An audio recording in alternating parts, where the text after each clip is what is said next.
Sir, அரசியல் பிரச்சாரம் மும்முரமாக போயிட்டு இருக்கு. சென்ற முறை இந்தியா கூட்டணிக்கு நீங்க தமிழக முறையில் நல்ல பிரச்சாரம் பண்ணீங்க. அதே போல இந்த தேர்தலுக்கும் பிரச்சாரம் சொல்லிட்டு கண்டிப்பாக உண்டு. அதை பற்றி பேசத்தான் இப்போ போயிட்டு இருக்கேன். பேசிட்டு உங்களுக்கு இன்னும் கூடிய விரைவில் மறுபடியும் நான் பேச வேண்டியிருக்கும்.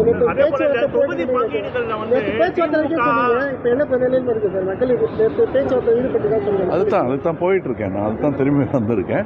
தொகுதி பங்கீடுகள்ல பாத்தீங்கன்னா மற்ற கட்சிகளுக்கு திமுக குறைந்து வழங்கக்கூடிய சூழ்நிலையில நான் இது ஏற்கனவே மதுரையில் இறங்கும்போது சொன்னேன். நான் எனக்கு இது கடமையாக நினச்சிட்டு இருக்கேன். தவிர இதில் எனக்கு என்ன பெரிய லாபங்கிறத பற்றி யோசிக்காமல் நான் சொல்லும்போது கிண்டல் அடித்தாங்க. இந்த அலையன்ஸ் எதுக்காகன்னு கேட்டாங்க.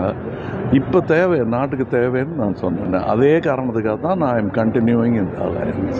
ரஜினி சார், கமல் சார் படம் எந்த படம்? ரஜினி சார் படம் இது இப்போ எலெக்ஷன் முடிஞ்சு தான் ஆரம்பிக்கணும். எனக்கு வேலை இருக்கு இங்கே. நானும் அதில் நடிக்கணுமே. சார், அதே போல நிறைய கட்சிகள் தங்களுடைய வேட்பாளரை அறிவிக்க ஆரம்பிச்சிட்டாங்க. தாவேக தலைவர் விஜய் டேரக்டா பெரம்பூர்ல போட்டியிடறன்னு சொல்றாரு. இது எப்படி நீங்க பாக்குறீங்க? நான் அதை ஏன் பார்த்துட்டு இருக்கணும்? எனக்கு வேலை இருக்கு. அதை நான் பார்த்து இந்த முறை இந்த முறை புதியவர்களுக்கான வாய்ப்புகள் மக்கள் நீதி மையத்தில் எதிர்பார்க்கலாம். எப்பவுமே இருக்கு மக்கள் நீதி மையத்தில்.